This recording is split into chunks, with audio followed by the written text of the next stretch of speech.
My friends brag about their kids' skincare routines like it's a trophy, while I'm over here thinking, are we in a dystopia? Their obsession with Botox, extravagant weddings, and being Mrs. feels like a societal trap I refuse to dance in. Can our friendship survive this disconnect? Throwaway account, we are all in our 30s. We have been friends for anywhere between 1 and 20 years. One of my friends makes a joke about how her child, who is in her early teens, did not experience an awkward phase, and she feels proud of herself as a mother for that. I find it disheartening. Why should a 13-year-old be preoccupied with the latest skincare products and wearing those lead skincare masks? This is reminiscent of something out of the Hunger Games, and I am not supportive of it. Children are being inundated with beauty standards at increasingly younger ages, and I do not find it amusing. I believe it is harmful that their entire existence seems to revolve around looking attractive in public and on social media. They aspire to receive Botox and fillers to slow down the aging process. I think undergoing these procedures contributes to the normalization of extreme beauty standards for women. As more individuals engage in these practices, it becomes increasingly typical for everyone to follow suit, thus amplifying the pressure on women to conform. Women already bear a significant burden of societal beauty expectations, and these cosmetic procedures represent the final straw for me. So while individuals can make their own choices, it is important to recognize that you are contributing to a larger issue.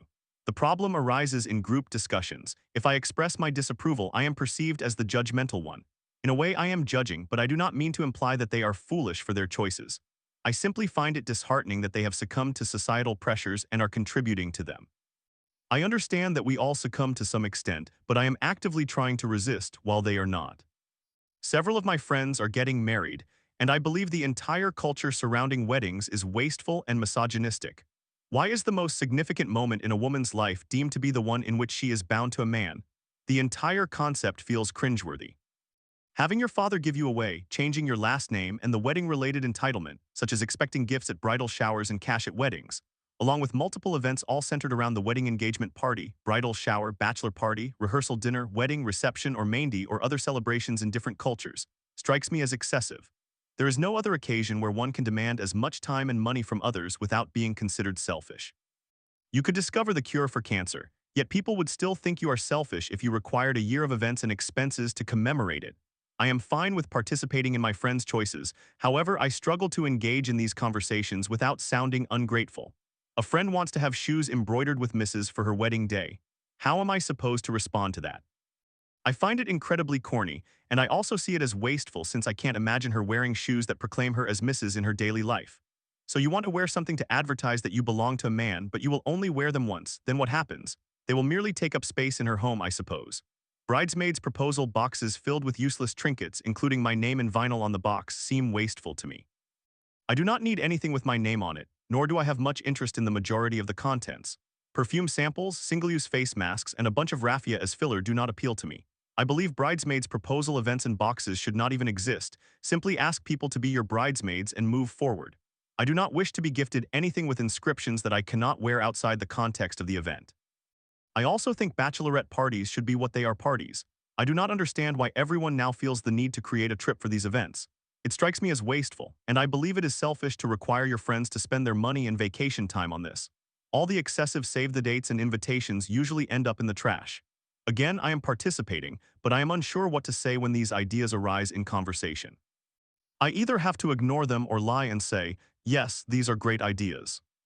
Whenever an event or vacation arises, they are shopping on Shein for entirely new wardrobes. A friend wishes to go on a trip for a specific event and plans to purchase items from Shein for that trip that she will never wear again.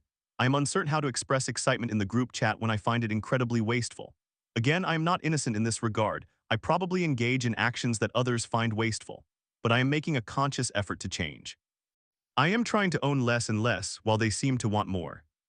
They acknowledge that the entire diamond engagement ring phenomenon was a marketing strategy by the De Beers Corporation to sell more diamonds, yet they insist they must possess such a ring to be considered engaged.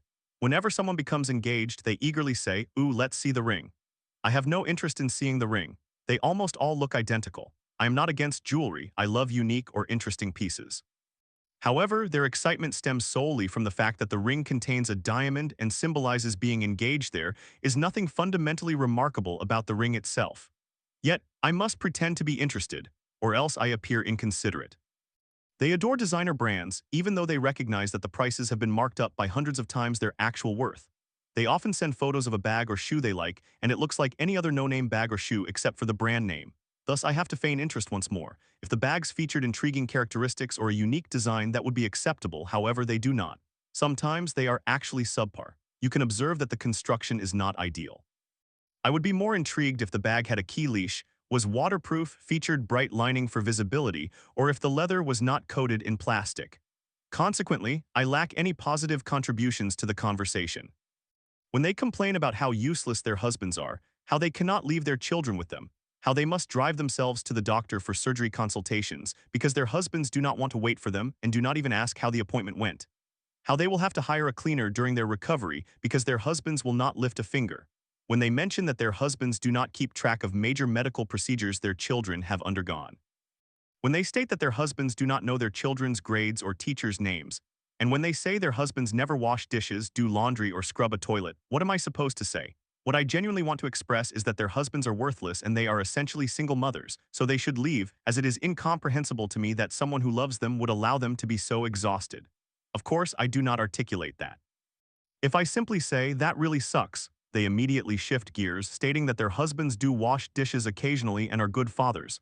Alternatively, they change the subject. What precisely should I say? Additionally, I do not drink or smoke, but all of them do. They have never once pressured me to participate, nor have they suggested it, which I genuinely appreciate. However, it is challenging to hang out in a group when I am the only sober individual. They do not comprehend that. They say, oh, just come anyway, we are merely hanging out and having a good time, you do not need to drink for that. While that is true, they cannot understand what it feels like to be the only sober person among a group of intoxicated friends. At this stage in our lives, this is rare, so it is not much of an issue, but whenever it arises, it feels awkward for me. They went on a friend's trip a few months ago, which I was unable to attend. However, I am somewhat relieved I could not go because it appears they spent every night drinking excessively. They continue to discuss how it was the best trip ever and how deeply they bonded, but I suspect that if I had attended, I would not have enjoyed it at all. They enjoy visiting all-inclusive resorts while I do not. As I mentioned, I do not drink, which diminishes half the allure of these resorts. Furthermore, I want to experience the actual country I am visiting rather than being confined to the resort. I do not care to lie on the beach all day while partying every night.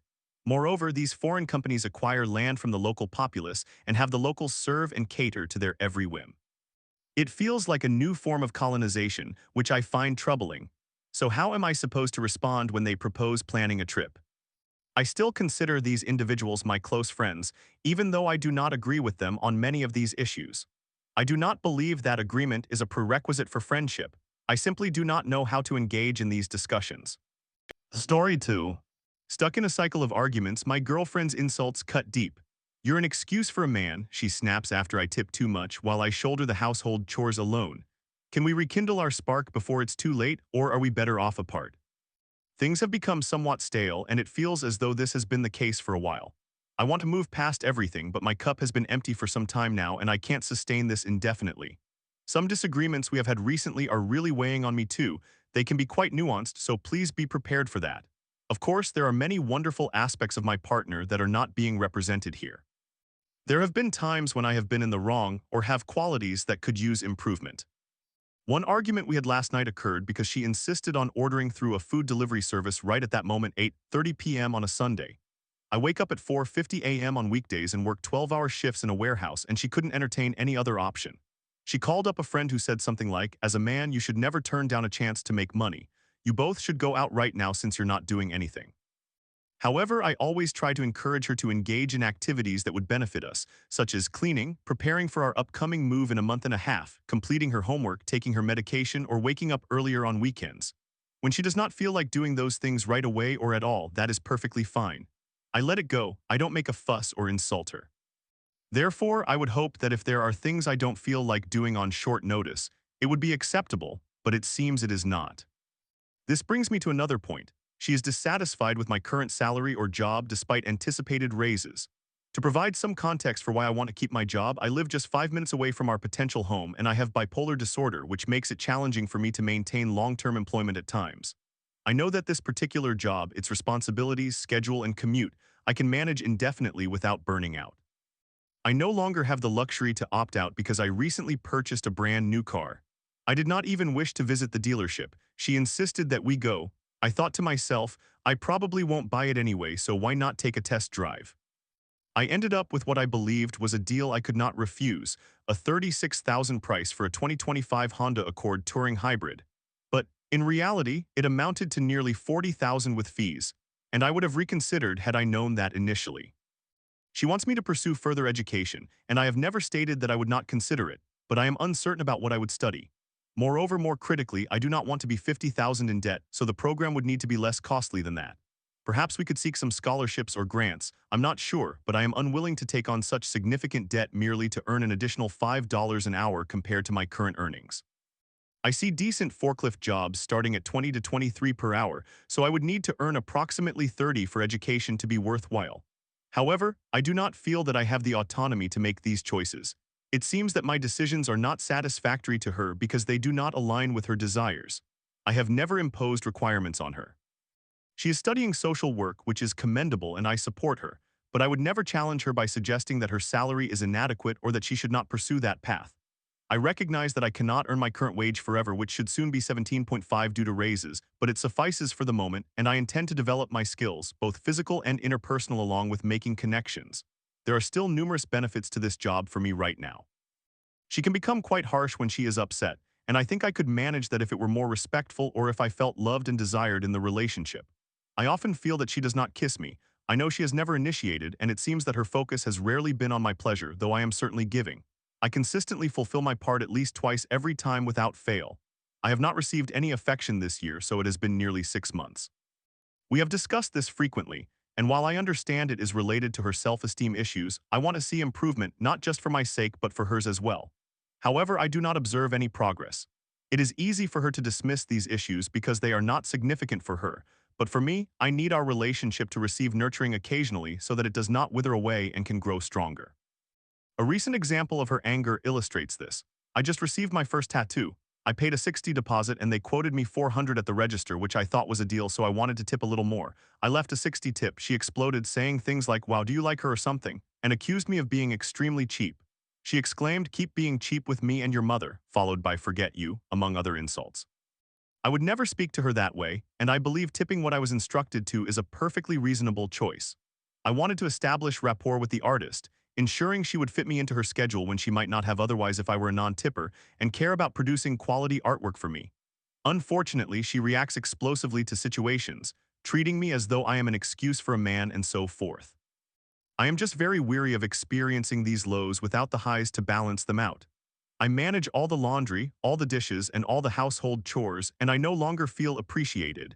It has started to feel like an expectation. If the dishes remain unwashed, she becomes angry with me. Even when she helps with cleaning, I often end up doing the majority of the work because she will only sustain her efforts for about 5 to 25 minutes before lying down for 1 to 3 hours while I continue working. To summarize, I contribute my fair share of work. I do not mind helping, and I remain calm during arguments. I do not deserve to be treated the way that I am. I do not believe we should be spending our limited free time on food delivery so that we can afford a nice house when, as it stands, I am reluctant to have a house together right now until the spark in our relationship is rekindled. I think we need to focus on that first before we criticize my current income, the cleanliness of the house, or my reluctance to engage in activities on short notice on a late Sunday night or anything else. It leads me to wonder if perhaps we would both be happier apart. I want to rectify the situation, but I am tiring of having the same conversations, facing the same insults, and feeling taken for granted for everything I do. Many individuals would cherish having a partner who behaves as I do, and I wish I felt that my efforts were sufficient to keep her kind and enthralled, capable of loving me the way I need. What is your perspective? Are there issues where either of us is overreacting or underreacting? How can I bring our relationship back to how it used to be? I am willing to invest effort, but I want it to feel rewarding and extraordinary. Story 3. After a year of dating, my boyfriend insists, "Come on, you know I didn't mean it," after comparing me to my abusive father. I'm tired of him treating my feelings like a joke. Can we break the cycle of fighting, or am I doomed to be disrespected forever?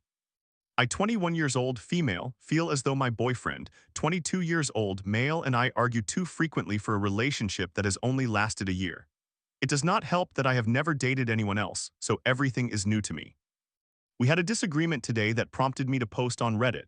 We both grew up with very violent and abusive fathers. Mine was reported to Child Protective Services twice, and his was incarcerated, and we have previously agreed never to compare each other to our parents. He once made the mistake of comparing me to my father, but since it was the first occurrence, I attempted to apply the therapeutic skills I had learned. I informed him that I did not appreciate it when he made such comparisons and reminded him of our agreement. He apologized and we moved on. However, today I was discussing how much I dislike hipsters. It was a trivial conversation topic, nothing serious, but I was taken aback when my boyfriend stated, "You know who you're reminding me of right now?" I asked, "Who?" And he replied, "Your father." To be fair, he immediately recognized that he had made a mistake and stated, "Okay, I did not mean it that way," but he was somewhat laughing about it. He tends to laugh when he feels uncomfortable, and I have expressed to him several times that his laughter, even when stemming from discomfort, is genuinely disrespectful. I informed him that I was extremely upset and he responded with, "Wait, seriously." In that silly tone people often use when they are not taking things seriously. "Aw babe, you know I did not mean it, I was just kidding." We could not communicate on the way home since we were on a motorcycle and wearing helmets, but I kept pondering the incident and growing increasingly angry. I was rather quiet when we returned to the apartment, and after a while he asked if I was still upset. I replied that I was, and he said, "Come on, are you still upset? It was literally a joke." This only intensified my anger. I told him that he never actually apologized and that, in general, his apologies felt very insincere. I conveyed to him that he never seems to take my feelings seriously and that I dislike when he laughs or says, "Come on," trying to make everything appear lighthearted as if to resolve issues without genuinely caring about my feelings. He told me that he prefers to keep things lighthearted because, although he regrets that I feel my day is ruined, he does not want his day to be ruined either. This made me extremely angry, and I told him that he always acts as if he does not care about my feelings and just wants everything to be easygoing. After an hour of back-and-forth arguments, he finally apologized and admitted that he was wrong, acknowledging that he disliked how often he hurts my feelings. But this came only after an hour of defending himself. It feels as though this pattern occurs every time we argue. We also argued 2 days ago. I think this one was my fault, though. He had come to pick me up and we had not seen each other in about a week. We spend time together quite frequently, not in a codependent manner as we have our individual friends and plans, but we truly enjoy each other's company or at least returning home to one another. I ran excitedly to the car to greet him. I suppose I am not typically a very outwardly excited person, so my unexpected enthusiasm confused him. He merely rolled down the window halfway and asked, What are you doing?" I felt quite hurt and interpreted his demeanor as him not being happy to see me. He appeared quite indifferent in the car, which led me to be quieter than usual. The issue is that he can sense when I am in a bad mood, so he started probing to figure out what was wrong. When people pressure me to discuss something I am not ready to address, I become even more reserved. I was not angry, I was simply trying to process my feelings, as I was experiencing a lot of hurt but was uncertain whether my feelings were valid, given that I am aware I can be very sensitive. Nonetheless, he quickly became frustrated and said, "Why are you being so quiet right now? Why are you always like this?" That night, we ended up arguing severely because he grew increasingly upset about my lack of communication, and I was crying because I could not determine how to sort through all my thoughts. We do not yell at each other or call each other names, but I feel that it takes a considerable effort to resolve our disagreements. I believe we both excel at articulating how we feel but struggle to listen to one another. We are both in therapy, and I am working on expressing when I need space instead of shutting down. He believes I always find something to be upset about, as I become upset over many things he says. While I feel he does not genuinely consider my feelings when making comments, as he often says hurtful things and justifies them as jokes. We genuinely enjoy spending time together and both want to improve for each other. We always manage to resolve our issues and apologize sincerely after lengthy discussions, but it takes so long to reach that point, often after hours of his frustration and me crying. I just cannot figure out how to resolve these issues more efficiently. I also want to understand this better because every time we fight, I become fearful that I might become one of those individuals with no self-respect, unaware of how detrimental things have become. Does anyone have any advice? In summary, my boyfriend and I frequently fight despite only having been dating for a year. He believes that I always find something to be upset about, as I get upset over many things he says, while I feel he does not genuinely consider my feelings when he makes comments, often saying hurtful things and then framing them as jokes. Any advice?